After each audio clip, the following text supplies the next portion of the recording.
Preparing to live stream, we should be ready to go in just a few seconds. So everybody, assume you're live now. You may want to mute yourself. I know I do.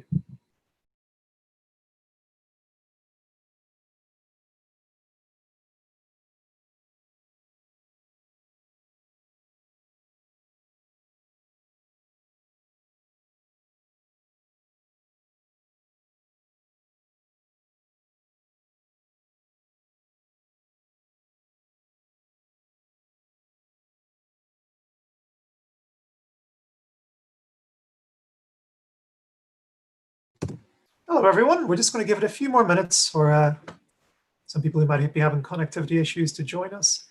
Welcome. My name is Simon Watt. I'm going to be your host for today. This is the WEISS Surgical Standoff. It is our second one. So we've got no excuses this time if anything goes wrong. We would like to point out, of course, that we are doing this on Zoom. We're doing this all from our homes in the midst of a pandemic. So if anything goes wrong, it's not my fault, honestly. I'm aided and abetted by Dan and Amy, also from the public engagement team at WEISS and UCL. So if I suddenly disappear, they will take over. We will start in just a moment. I'll see you very soon.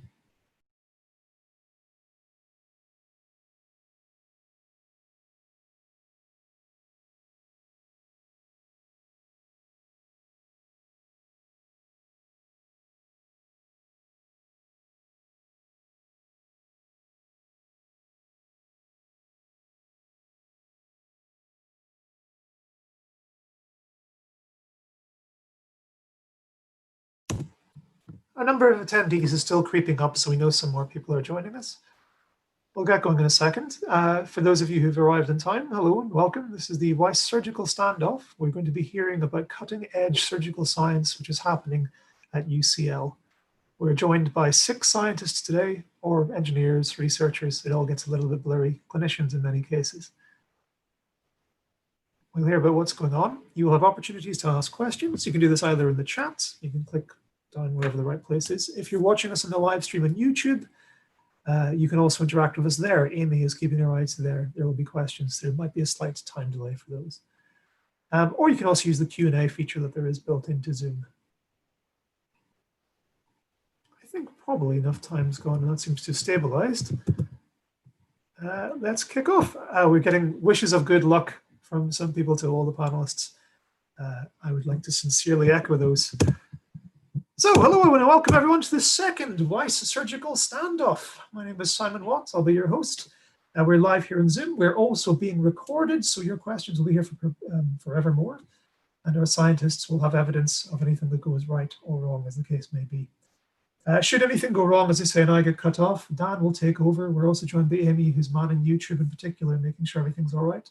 And similarly, we're living in weird times, so that applies to all of our judges and all our contestants. Should, I don't know, a cat walk across your keypad and ruin everything, we understand. Should children come in and interrupt and ruin everything beyond significant portions of your life, as in my case, we will completely tolerate these things. It's only a minor blip in an otherwise confusing and strange year. So the point of this is that we want to share the kind of work that happens at WEISS. WEISS is the Wellcome in the SPSRC Surgical and Interventional Science Center. That is a mouthful, and I stumble every single time. Basically, we're one of those places in the world, quite unusually, where clinicians and researchers and engineers and scientists work side by side to develop surgical and interventional techniques. This means that the people who make the thing and the people that use the thing are side by side. Furthermore, we want to work with the patients to see how this can affect people's real lives. And part of the public engagements team is trying to get people to connect with the wider public. This is an example of that kind of an event. So tonight, we have 6 researchers who are going to play a game that allows us to share details about their research in 1-minute snippets. They'll also be competing. Each time they tell us a bit about their research, we'll have a chance to vote them off and kick them off and stop them talking. You see, this is supposed to illustrate the kind of cutthroat world of research in many ways. Not only do researchers nowadays have to be doing cutting-edge science, they have to be able to justify it to get things like funding. There are many good ideas out there that do not get funded and do not happen and do not go forward simply because a competitor either has a better idea or is at least able to argue that their idea was better. So let's meet our contestants. Scientists, I'm going to say your names, and then could you please unmute yourself and tell us who you are and what you do. Can we please start with Ester Bonmati? Hi, everybody. My name is Ester Bonmati, and I'm a senior research fellow in WEISS and also in the UCL Medical Physics and Biomedical Engineering Department. My research is about pancreatic cancer. Thanks. Thank you. Thank you very much, Esther. Can we come to you now, Carmen Salvadores? Hi, everyone. My name is Carmen, and I'm a second-year PhD student at UCL. I'm in the Department of Mechanical Engineering, and also part of the WEISS Center. And I'm working on sensors for healthcare applications. Thank you. Can we come to you, Juana González-Bueno?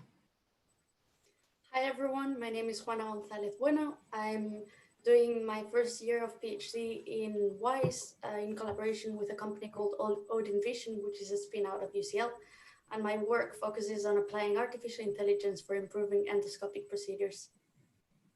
Fantastic, thank you, Juana. Can we come to you next, Lydia Neary-Zajiczek?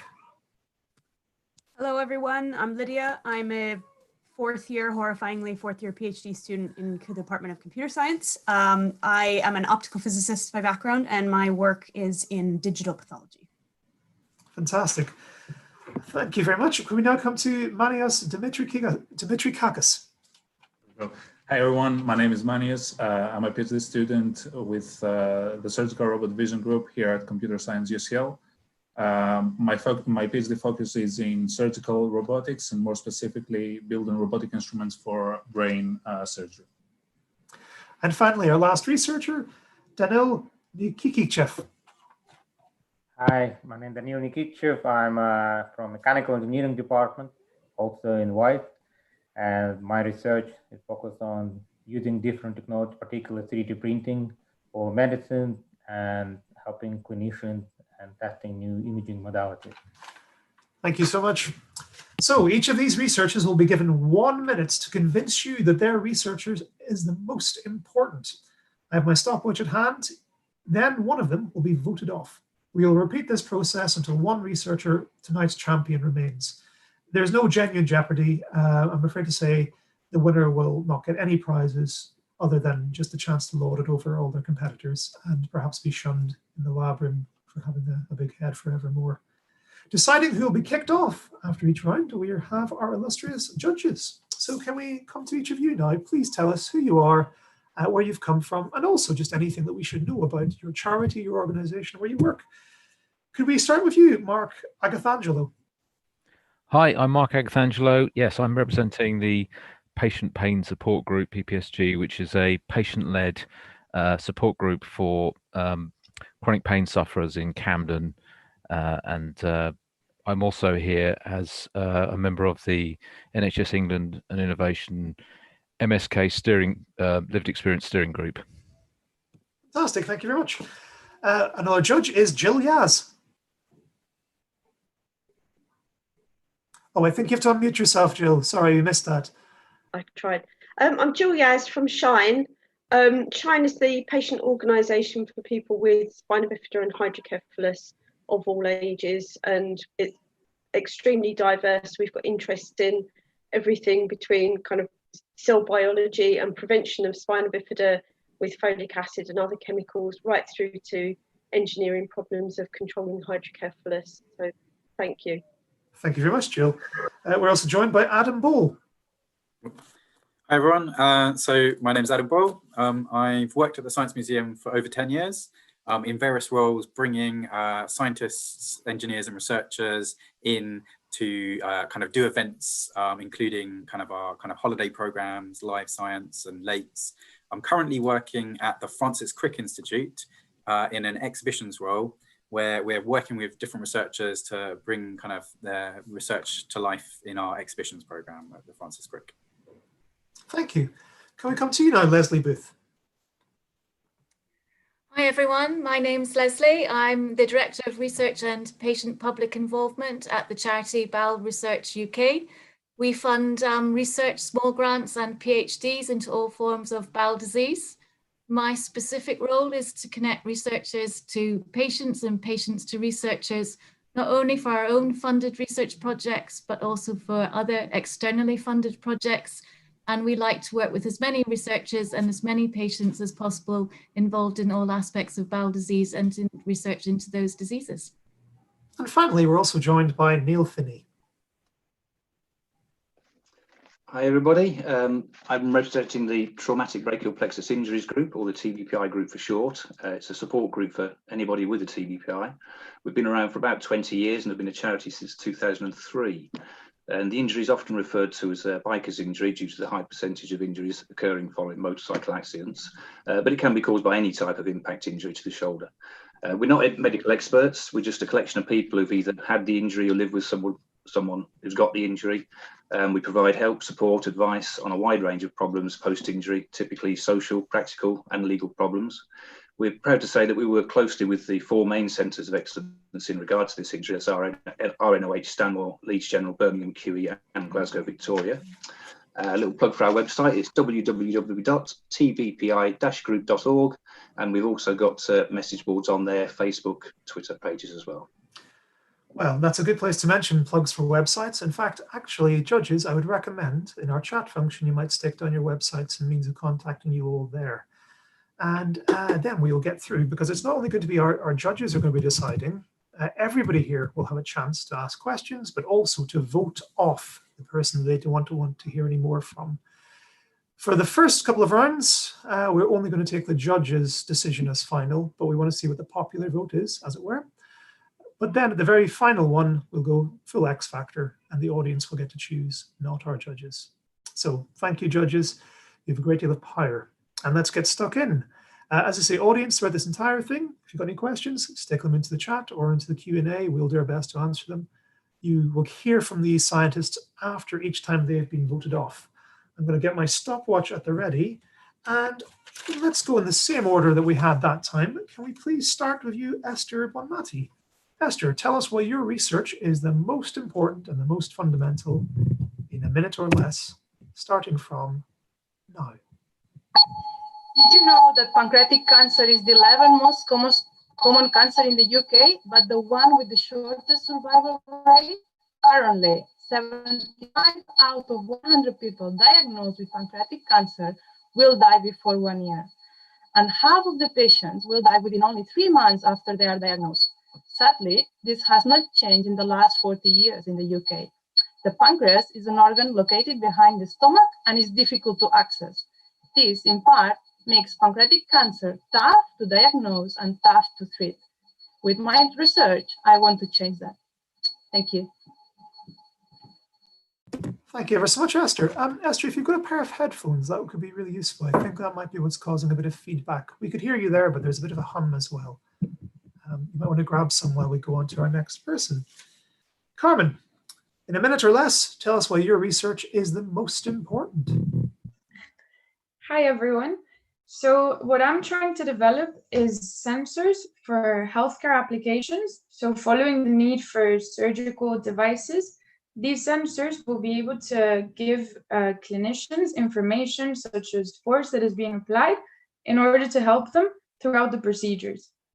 So while I'm doing this, another thing I want to tackle is regarding the issue with bacteria and the antibiotic resistance.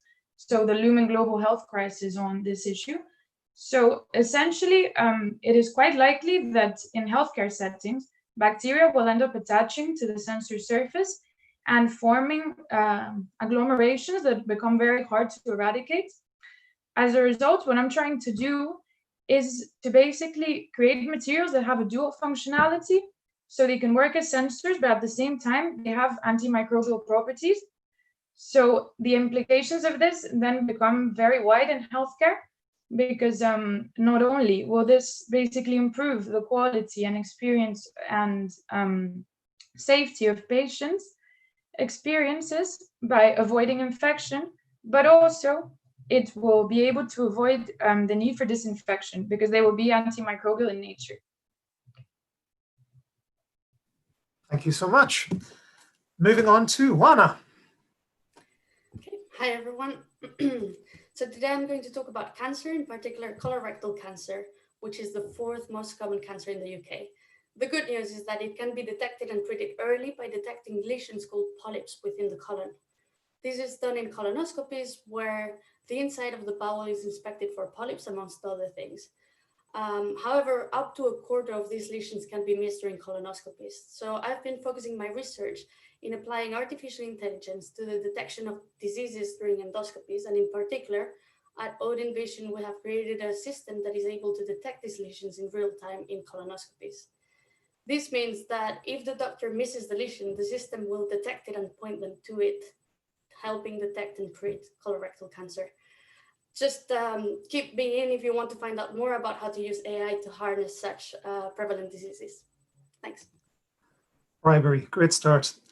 Lydia, can we come to you next, please? Hello. So pathology services are a critical component of clinical interventions, and unfortunately demand is only set to increase for these.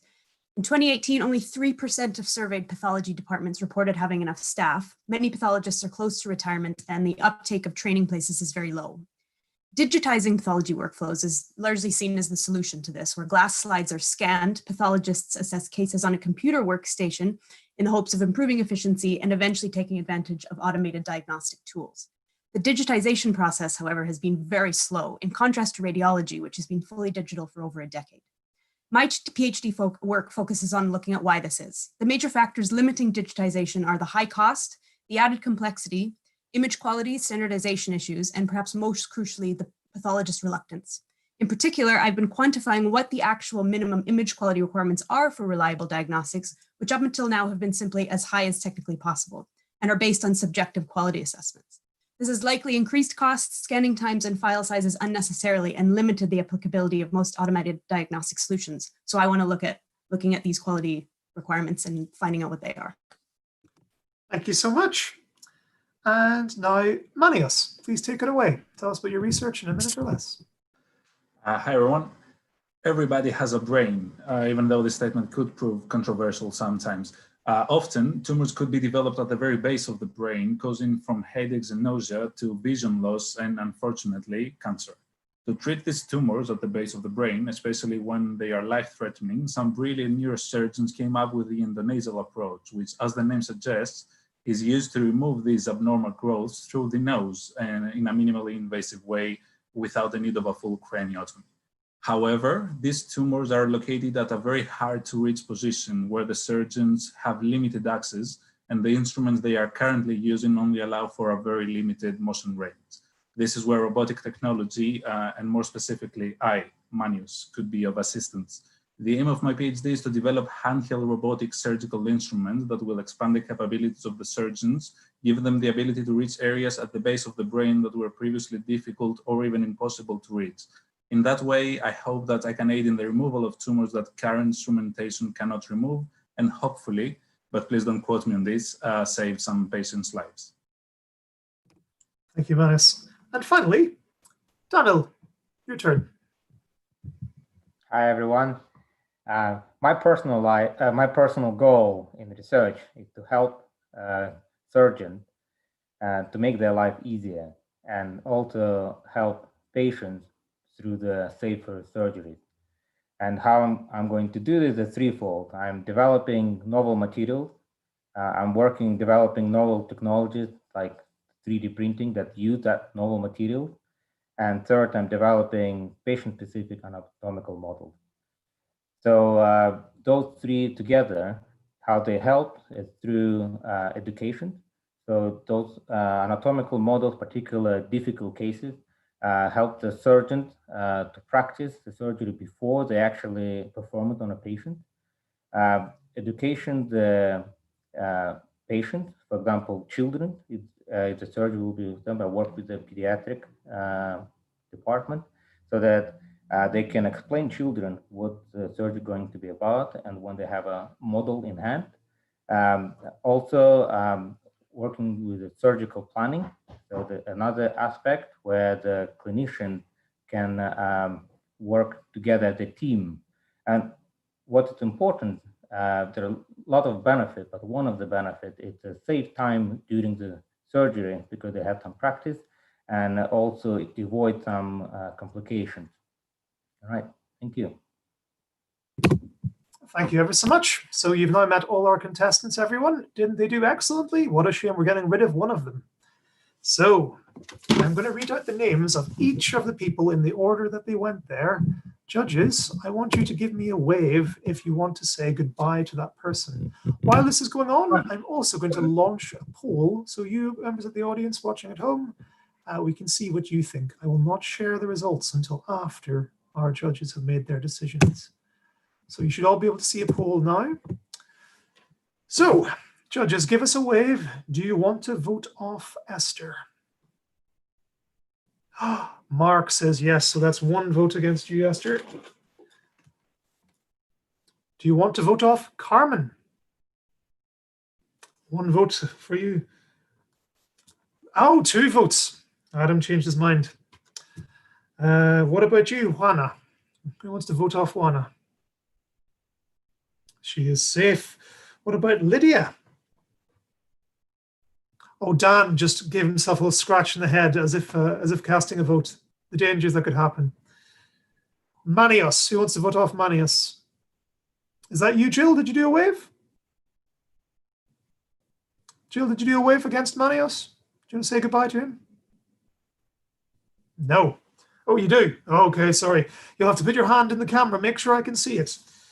And then finally, who wants to vote off Daniil? Neil. So that means, Carmen, I'm sorry, it is time for us to say goodbye to you. Let us see if the audience agreed. Well, no, they did not.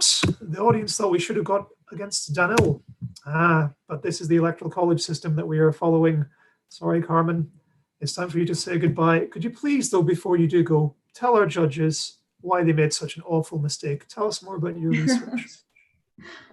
So the thing is, I just spoke about the dual functionality, but I wanted to talk a bit more about triple functionality. So also about how it's an energy harvesting device, the same material, so how it can be self-powered, and also other added functionalities such as superhydrophobicity, for example. So it's also self-cleaning, and it is easily accessible, easy fabrication, and low cost. All a bit in those lines, but yeah, I really like the other presentations as well. Oh, sorry. Thank you very, very much, Juana. Actually, can I just check there? Superhydrophobicity. What is that? Yeah. So that's basically, it's a property of surfaces that repel water. So instead of becoming wet when in contact with water, for example, the droplets actually roll off. So this makes them self-cleaning. So, for example, will prevent contamination of dirt, will make them more durable. And to be fair, will also prevent bacteria attachment. So it kind of feeds on to the antimicrobial aspect of the materials. Yeah, so you're really making surgery safer. Ladies and gents, if you've got any questions, this is your time to ask them for Carmen. If they don't occur to you now, she'll be back to join us at the very end of this contest. You'll get a chance then. So I'm going to give you a few seconds. Is there any questions in the chat or in the Q&A for Carmen? No, I don't think so. No, so that means I'm afraid you have to, everybody, bye-bye. Would you please ceremoniously turn off your camera? Good luck, guys. Bye-bye. Thank you. Ostracized by video. That's what we're doing these days. So round 2, and there were 5 scientists remaining. This time we're going to start with you, Daniil. You've got 1 minute. Tell us why your research is the most important. All right, this time I give you an example why it's important. For example, at the moment, I'm working on developing aorta model. This aorta model is important because you can simulate the flow, blood flow in aorta, and then also we try to work the model so we can insert a stent. What's going to happen? How the flow and pressure change in aorta? And it's not that easy because you want to have a model that will be flexible, and you want the model that would be ultrasound transferable. So you can use the technology that surgeons usually use. And so for that, you need novel material. I also built a novel 3D printing technology that can use that material. And this requires a lot of work to put it together. And I know that when the model is flexible, then the surgeon, when they look at it, they can simulate actually what happened in real life. And I know that also this is more important, especially when the stent is quite difficult surgery and not many things that you can practice with. And if something go wrong, the patient will die. So that's why I believe it's so important to do my research. Thank you, Daniil. We're going to come to you now, Manios. You've got 1 minute. Convince us. This endonasal approach that I've talked about before, the procedure to remove brain tumors through the nose in a minimally invasive way, is difficult. It's not rocket science, but it is brain surgery. When I did a study, 74% of the surgeons that took part identified the lack of articulation of the traditional instruments as the main problem with this procedure, with some even describing this operation as trying to control chopsticks inside a matchbox, just to give an example of how difficult this operation is.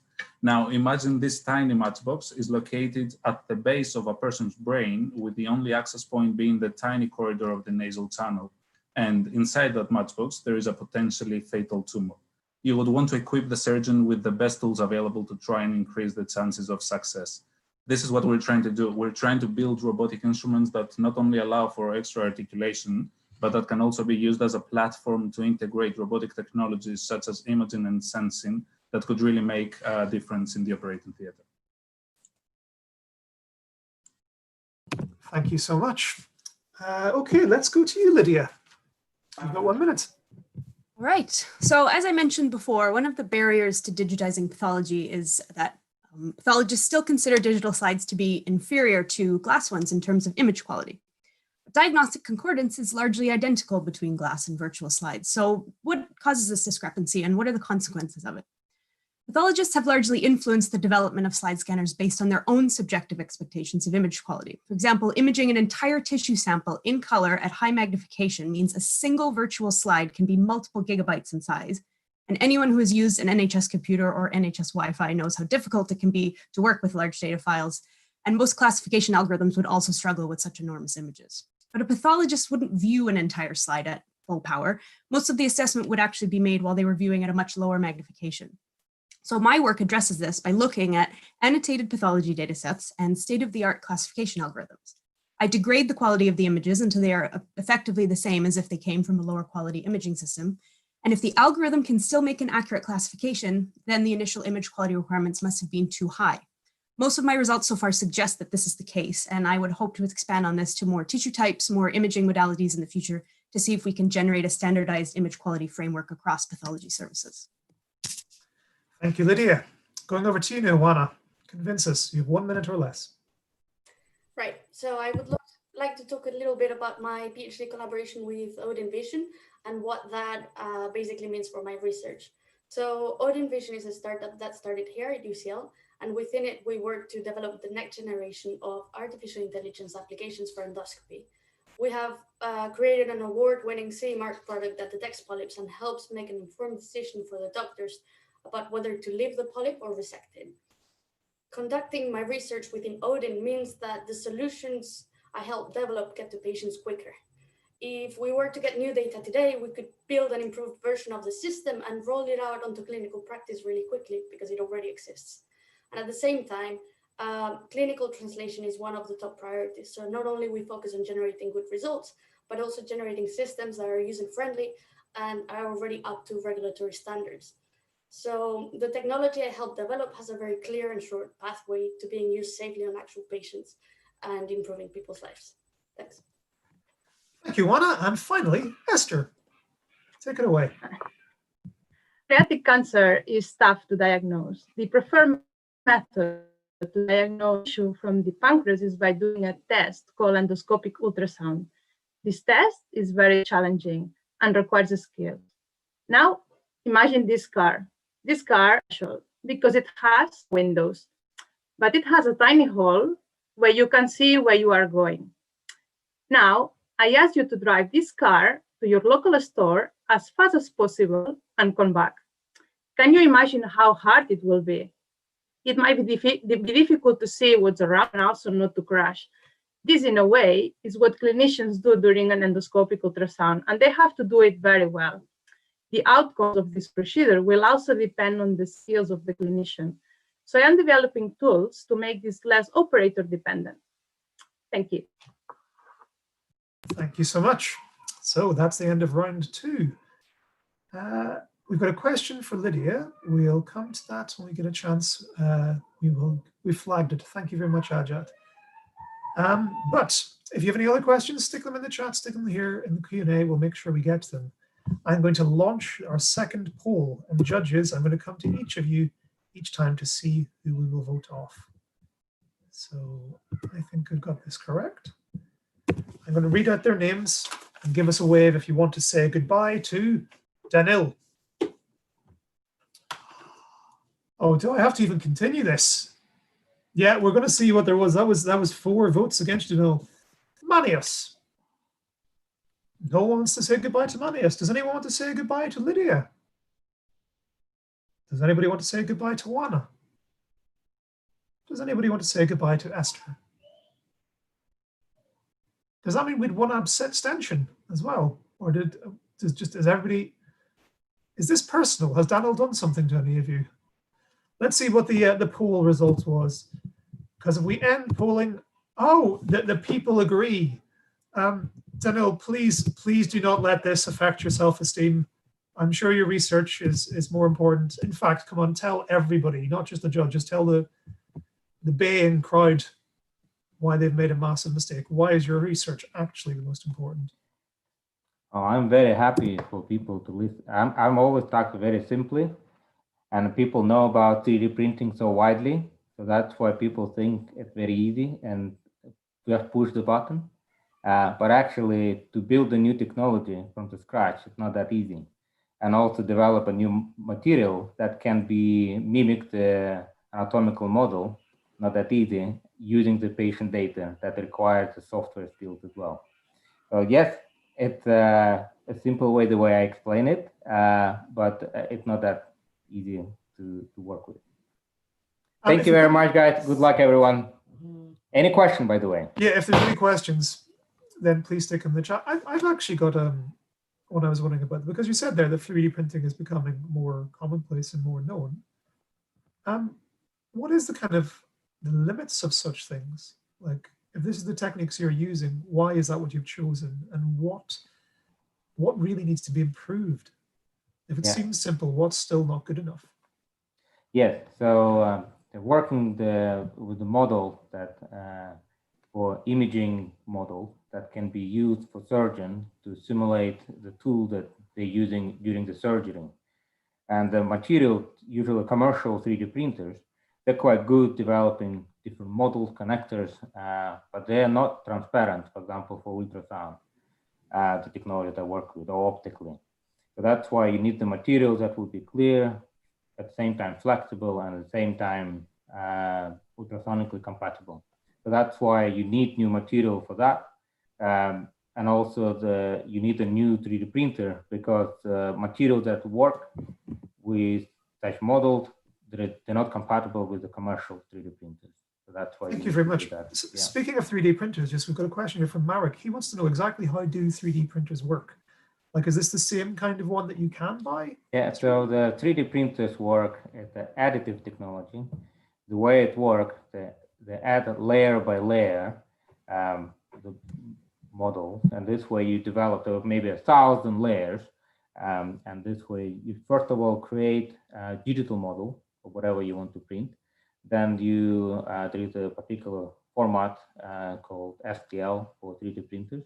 And then you upload this file to the 3D printer, and then it recognizes the model and then move the nozzle with the material from point A to point B. Between those points, you create a line of material. And this way go stack it up together, and this way create a model. That's how 3D printer works.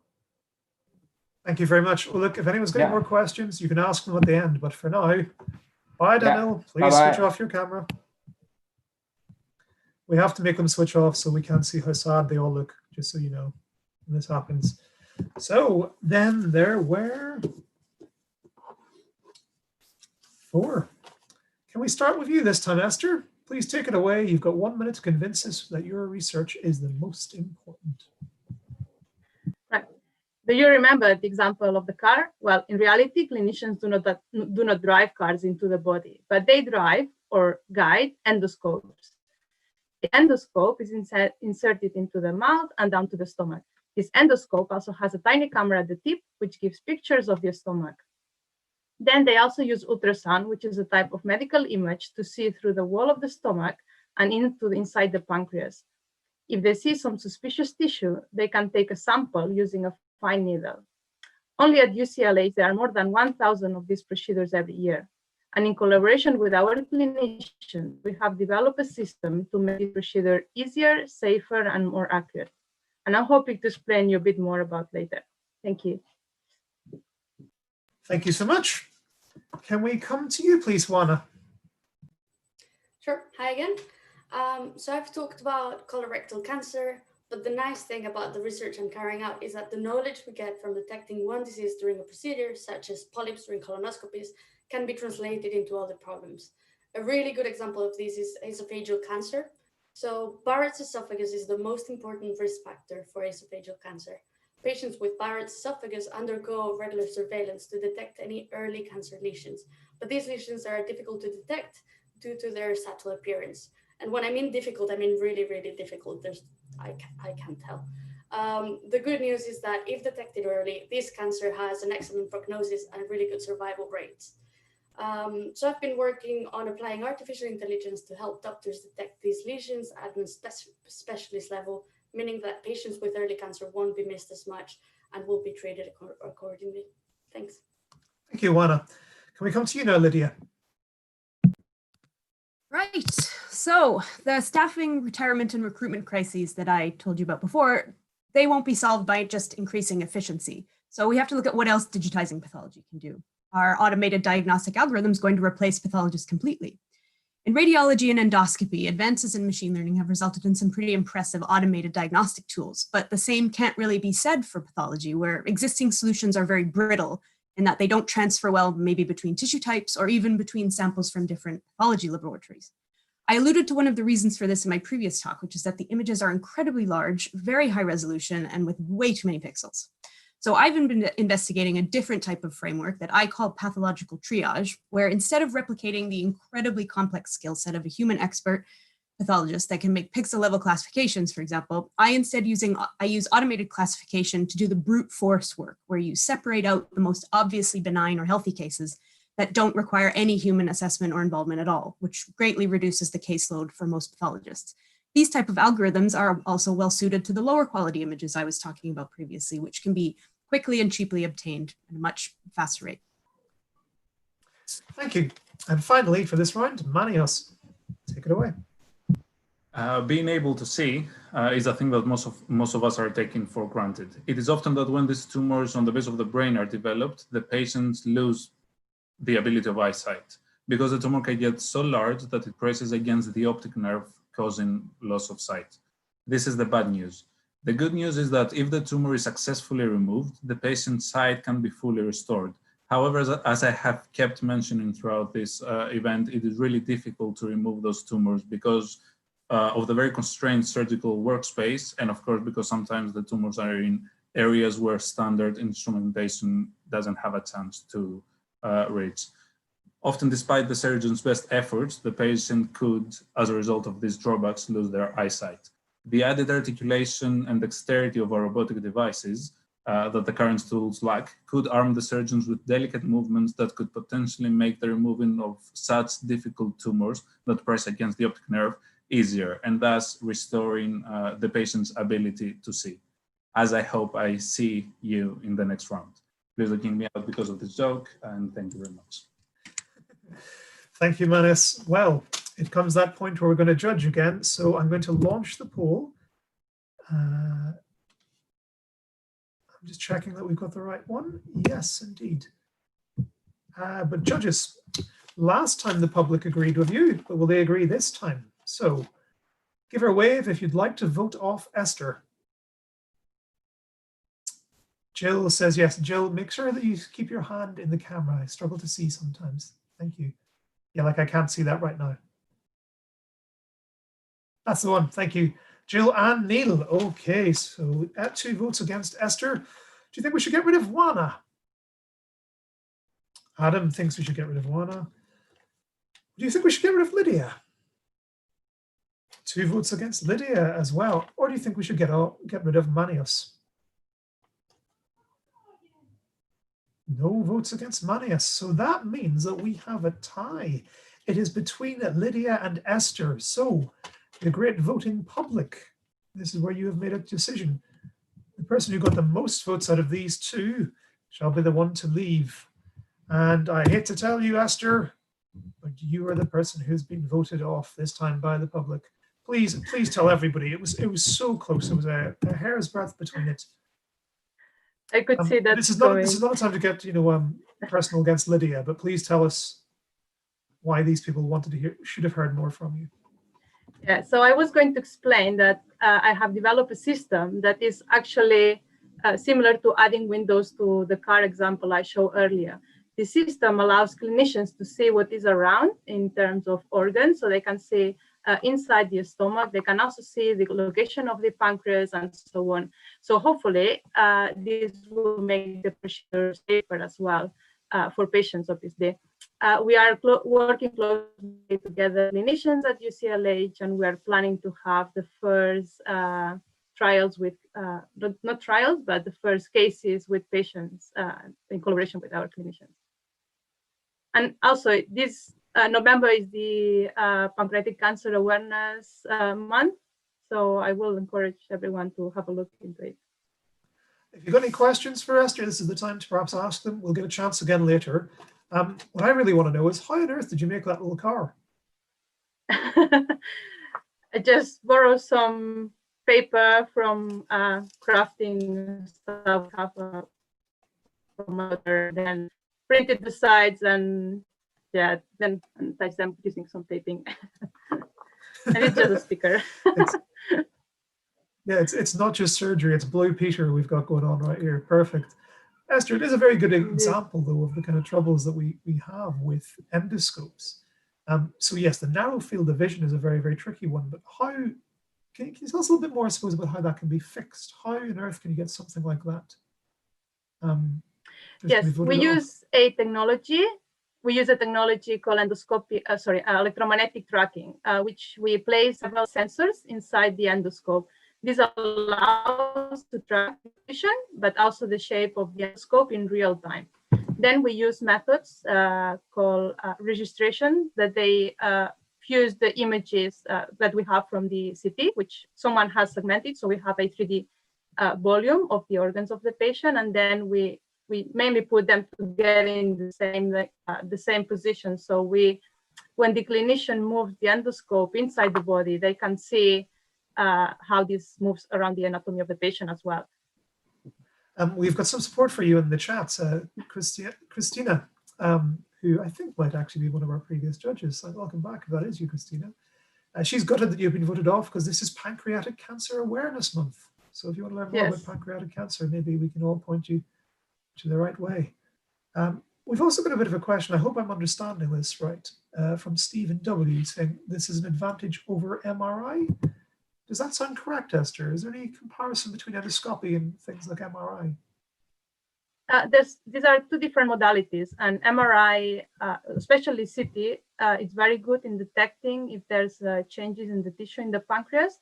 But in order to stage this pancreas, to know how far the progress is, the patients all go through an endoscopic ultrasound. So this allows us also to decide or to see if this lesion in the pancreas is malign or not. So sometimes you see changes in CT or MRI, but you still need to do an endoscopic ultrasound in order to take tissue and have a final decision. But again, this procedure is very difficult, it's very challenging, it's tough to perform. So sometimes there's then the histology comes with a different result and they have to repeat again. So our project, we're trying to make this less dependent on the skills of the endoscopist. Well, I could listen to you all day, but it's not going to happen. Let's wave goodbye. Please switch off your camera. And we won't see you later. Thank you. It's hotting up. Right, we will have more questions and things. If you have more for Esther there, as I see one's, oh, we got a thank you from Stephen. Thank you. We will we'll get going. So this time, could we start with Juana? Please tell us, why is your research the most important? All right, so I didn't expect to last this long, so I didn't prepare anything else. No, I'm just kidding. Let's talk about aging population. So right now, people get to live longer and longer and develop a lot of simultaneous pathology. So it wouldn't be rare to see a patient get to a hospital with cardiac disease and cancer and Alzheimer's all together. So doctors need more training. At the same time, they need to reach more and more people. And my question is, if AI can suggest what songs we're going to like in Spotify, and AI is helping self-driving cars, why can't we incorporate this into clinical practice? So the research I'm doing on endoscopies can be applied to several clinical problems, helping to get the best of technology and the best of doctors for healthcare. Thank you. Thank you very much. Can we come to you this time, Manios? Surgical robotic instruments can enhance the capabilities of the surgeons, as I've said before, and aid in difficult surgical procedures, making them easier and increasing the success rate. However, robots do have some disadvantages, and contrary to popular belief, them taking over the world and enslaving humanity is not one of them. Handheld surgical robotic tools that are bulkier and more difficult to control than current standard instruments. But maybe most importantly, these instruments are designed with functionality in mind, as you have to control a much more difficult device than standard instrumentation. And design criteria such as ergonomics and comfort for the surgeon come second. In some scenarios, badly and unergonomically designed tools could even lead to physical conditions such as carpal tunnel syndrome and others, especially when surgeons are using them for an extensive amount of time. This is why for our robotic devices, we have conducted an extensive search on what constitutes an ergonomic surgical instrument, so that we can aid both the patient and the surgeon by building ergonomic tools specifically designed for keyhole brain surgery. Thank you. Thank you very much. And finally for this round, Lydia, take it away. I'm aware I clung on by the skin of my teeth, so obviously you don't want to hear about image quality anymore. So I'm going to move on to a different topic, which is intraoperative pathology. So there are procedures that exist currently, such as frozen section analysis, where you use a small frozen piece of tissue and you do traditional histopathology on it to estimate the tumor margins. They are practically limited because the patient has to stay on the table while the pathologists are actually cutting and staining and looking at the tissue sample. So it's not ideal for most surgeries. So instead of cutting, staining, and imaging tissue, my work takes advantage of a technique that's been used in surgery for many years, which is palpation, or manually feeling around the tissue. And it identifies areas of different biomechanical properties, which is another way of saying just that it feels different. So if the tissue feels different, it may indicate that there's a tumor or a cancerous mass present. So specifically how I use this is I take precise biomechanical measurements of thick tissue with an atomic force microscope, which measures the elastic modulus, or how pliable the tissue is.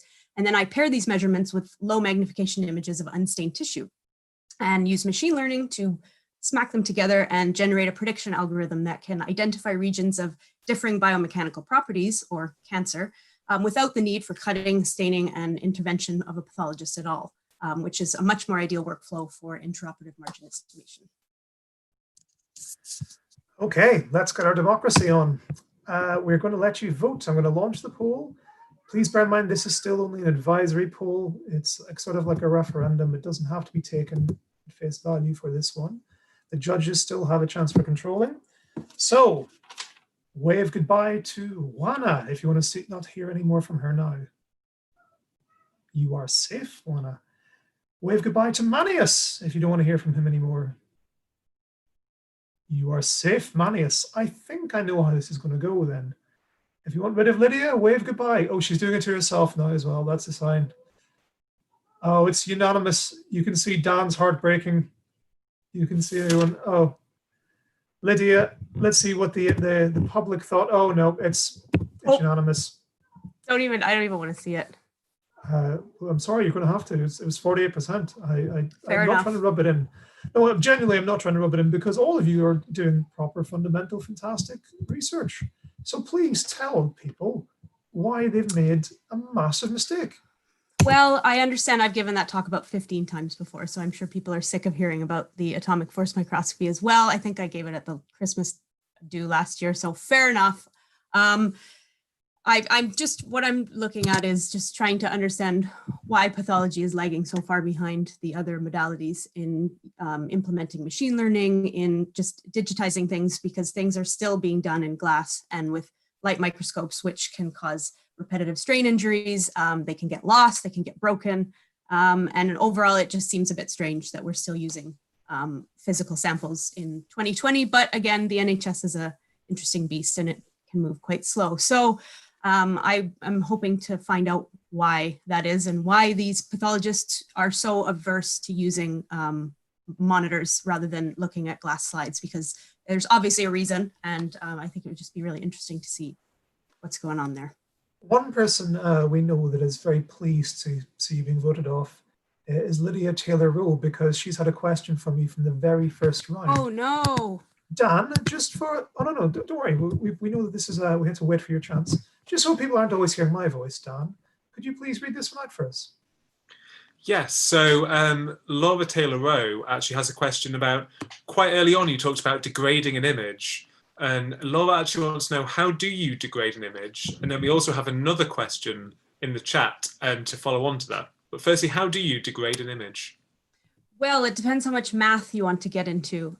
Basically, I blur them, but rather than just blurring them in sort of a willy-nilly way, I do it in a more qualitative manner, so I know exactly how much it's been blurred and how blurry it would be if you, say, took the image at 10x magnification rather than 40x, or if you used a damaged objective, or if you used a camera sensor that was a lot worse or smaller or noisier, and just to see what kinds of things will affect diagnostic performance rather than just blur or bad color, which is honestly what some of these papers say, like the image was blurry. That's it. They don't quantify it at all. So I want to actually get some numbers and see what's important and what isn't. And myself as a non-scientist, and all the people in the audience who are non-scientists, I assume we all heard they make images blurry. That's what I'm taking. Yes. It's making. That's my PhD, year 4. We have more questions from the audience. I know you flagged one earlier, Dan, but just in case it's been missed, Merrick wants to know, what is salt and pepper noise? What is salt and pepper noise? Well, I assume it has something to do with the power spectrum, Merrick, but then everyone's waving. They're saying, stop talking about power spectrums. No one cares. It's just a different... I was just sort of thinking, I would assume it was the same as like salt and pepper hair, like white and black. Have I got that wrong? It probably is. I think so. I haven't heard of it before, which maybe is why I'm still not finished and I'm in year 4 and getting voted off of the surgical standoff. Well, hopefully it's not just seasoned images. What was the other question that you flagged earlier in the chat, Dan? Yeah, so Aja asked a little while ago, actually, is there anything, when you talk about degrading the image, is there anything which we do in that to basically make file sizes less? Because I'm assuming the NHS have huge amounts of data. Like, how do we... Yes, that's one of the advantages of using smaller, lower magnification. So you aren't storing a 40 gigabyte patient file for something that could have been looked at in 10 minutes. It is actually a serious problem trying to download these enormous virtual slides, as they're called, when they're gigabytes in size. So if they are degraded, if they're smaller, then yes, then the file sizes will be smaller and they're easier to work with and easier to store and transmit and all those sorts of things. Well, again, we've got plenty more questions perhaps might be coming, but for now, bye Lydia, please. All SRV final, woo! No, it's the camera. We want rid of all of you. Yes, the whole thing. It's all or nothing for us. And then there were 2. Now, judges, for this one, you're going to be sitting in your hands. I will still ask you what you voted off, because I'd like to see if our audience agrees with you when the time comes. But it'll be the audience one that is deciding factor this time. So, can we please start with you, Manios? You have 1 final minute to convince us that your research is the most important.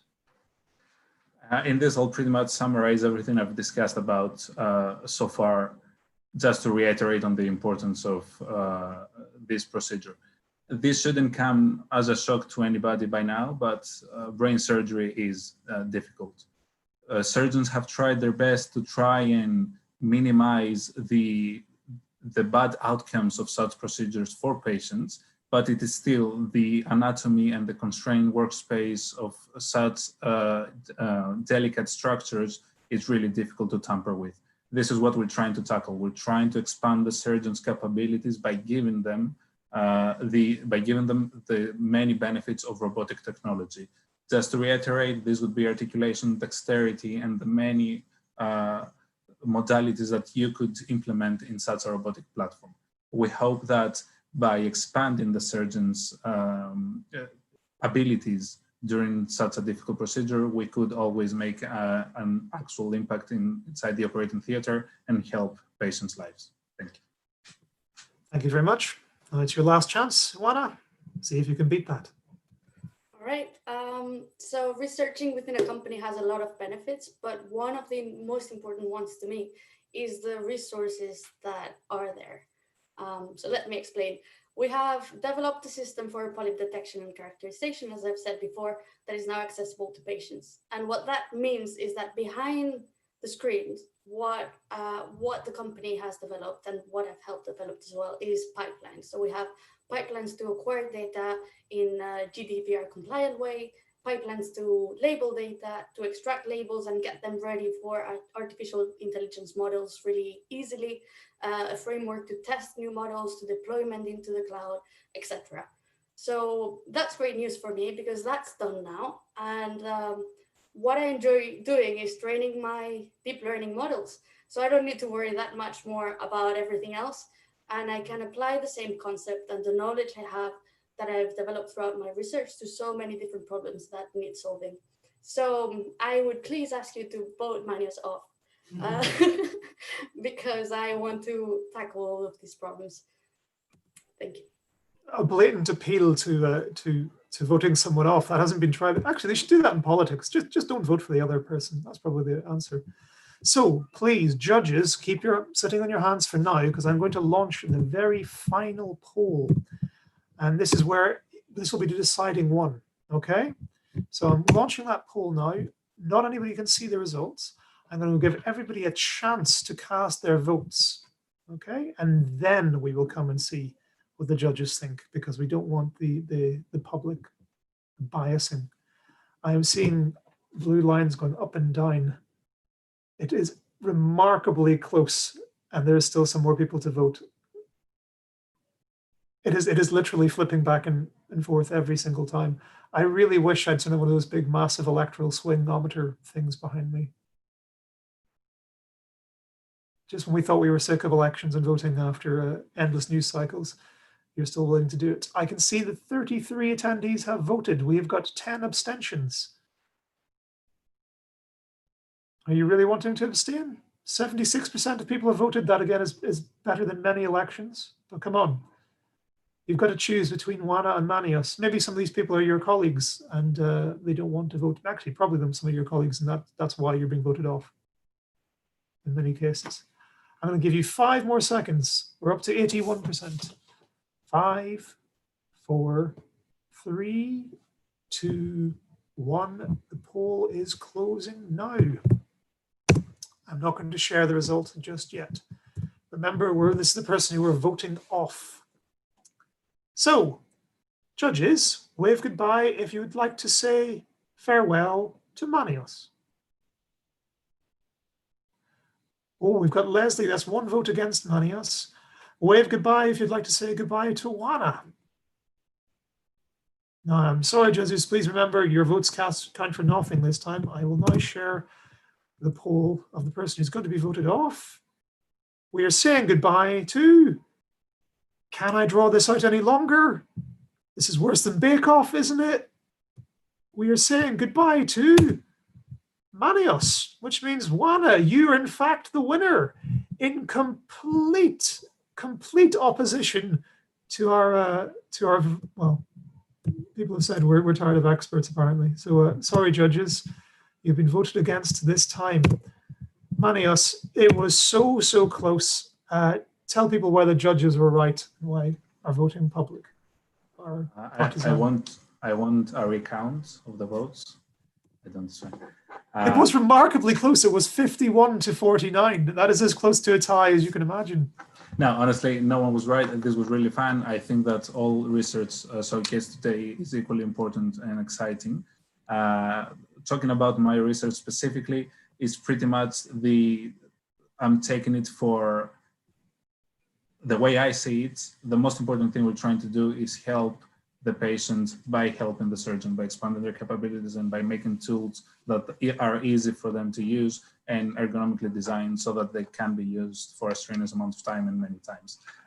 Employing robotics into the operating theater is not always easy, but this is why there are so many PhDs and so much exciting research about it. And this is where we're trying to do our part, and just if we can add a tiny bit in this research field, then we're going to be very happy and excited. We're actually just now at time. I know we started like a moment or two late to make sure we had as many people here as possible. But quickly, before everybody can come back and we can ask everybody some questions, Juana, this is your chance to bask in glory, to maybe take a last dig at some of your colleagues if you so wish. No, actually, it's really the chance to tell us anything else that you think is amazing about your area of research that you didn't get to share. Take it away, please. I mean, I just want to reiterate what Manios said. Everyone's research presented here today was amazing. And I'm really surprised by the result today. Basically, I hate breaking this to you, but I had one main argument that I repeated over and over. And it's basically that there are lots of problems in endoscopy that can be solved with AI. And that's what we're trying to do. So you should stop using a little car for a start. I think that's where we really went wrong. Actually, while we're talking about that, Ester, Daniil, Juana, can you all please switch your cameras back on? We want to hear from you again. And members of the audience, we now know we're going slightly over time, but I'm sure we're all willing to answer any questions you have. Please pop them in the chat, or we can keep track easier if you put them in the Q&A. These can be questions for anybody at this stage. I know I've actually got one or two more that I'll ask while we're waiting.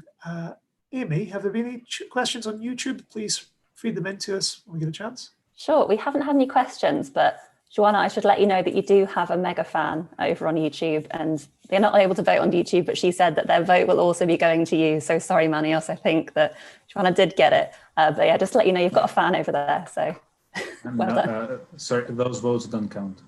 So we've also the had fan's actually, name George? We've had a comment saying you are all winners. Well done. Best of luck with your research. That is very kind, but it's obviously not true. Actually, no, it is true, because the whole point of this is to illustrate how difficult it is for even good ideas to get funded, and that the research world is competitive. All your ideas have been funded, so this is the perfect time for any questions if anyone has any.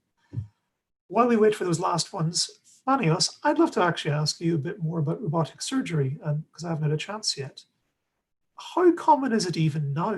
Because it's something that maybe I'm incorrect in thinking of as science fiction. It's still in my head. I'm not imagining the Terminator operating on us or anything, but it seems so advanced and beyond what I picture happening now.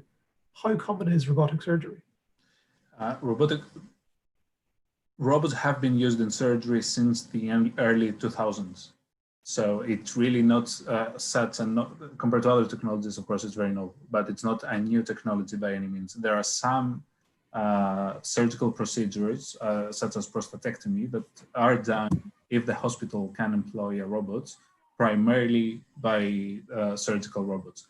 We have to distinguish that, we have to specify that the robot is entirely controlled by the surgeon. So commercially, there's not such a thing as an automated surgery yet, but maybe there is research. I shouldn't say very strong statements, but to my knowledge, there's not. But there's plenty of research around it to make automated surgery happen. So I would say that for some surgical procedures, and if the hospitals do have the robots, it's fairly common to use it. For other procedures, such as neurosurgery, it's either tougher to do, or you can't justify the cost if you don't already have a robotic platform on which you can build. So lots of research groups have been focusing on actually making this technology pretty much more accessible by building more accurate but simultaneously cheaper robot so that you can aid in as many surgical procedures as possible. Thank you very much. We've got one more question in the chat. Dan, could you ask it for us, please? Yeah, so this is from Patrick, and I think basically the essence that he's trying to get to is Lydia, or actually any of you maybe. We've talked a bit about why some medical professionals may be not going to those digital methods which are available now. What do you think is stopping people transitioning to some of these digital and modern technology methods? Well, I can speak about digital pathology. It's not just pathologists being reluctant, because most pathologists now who are being trained are actually learning from digital images. So that's less of a problem. It's still a problem, but a big one is cost. So the slide scanners can be very expensive. And unlike radiology, where you just kind of swapped the film for digital imaging machines, you have to add an extra step where the slides are still prepared the same way and then they're scanned. And there's also the issues of data storage, security, and I think just a lot of it just takes extra time. And there aren't really that many benefits yet, because you kind of have to have everybody using digital before it's useful. So we need to start getting more people using it, and then I think it'll be more of a domino effect. And then once you have more labs using it, then you can start getting really, really incredible databases and some great machine learning solutions, hopefully. Well, thank you very much. Well, ladies and gents, I think that actually is a kind of logical end to this. If you do have any more questions or anything, you might want to pop them in the chat. I'm sure people can answer. Our judges, again, please let people know where they can hear about your charities and your work. So pop in links and websites and things there.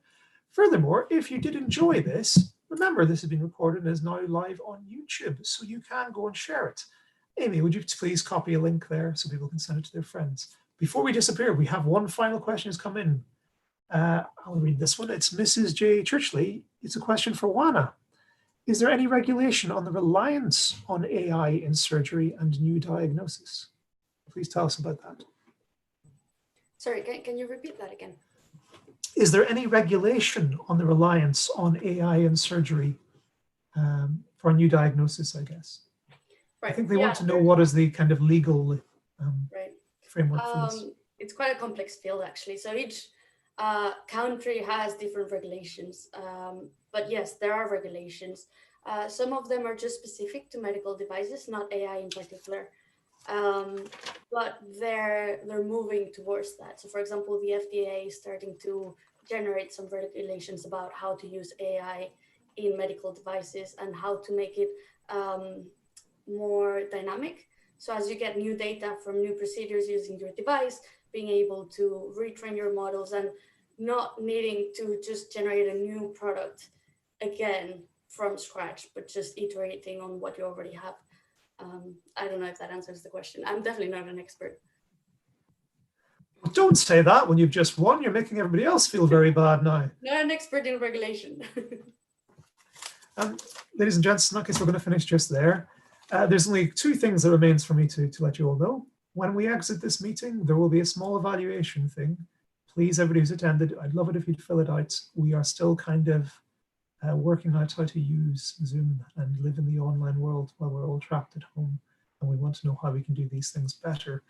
But I've got one final thing I have to do. Could I give an enormous thank you to my colleagues Amy and Dan for helping organize all this. Thank you to WEISS for actually hosting these kind of things we can learn, but also give a virtual round of applause to all the people who've taken part. That is Ester Bonmati, Carmen Salvadores, Juana González-Bueno, Lydia Neary-Zajiczek, Manios Dimitrakakis, Daniil Nikitichev, Mark Agnethangelo, Jill Yaz, Adam Boyle, Leslie Booth, Neil Finney. I'm Simon Watts, and I'm out of breath now. Thank you ever so much. Join us next time we do anything like this. Follow us on WEISS at UCL. Take care and good night.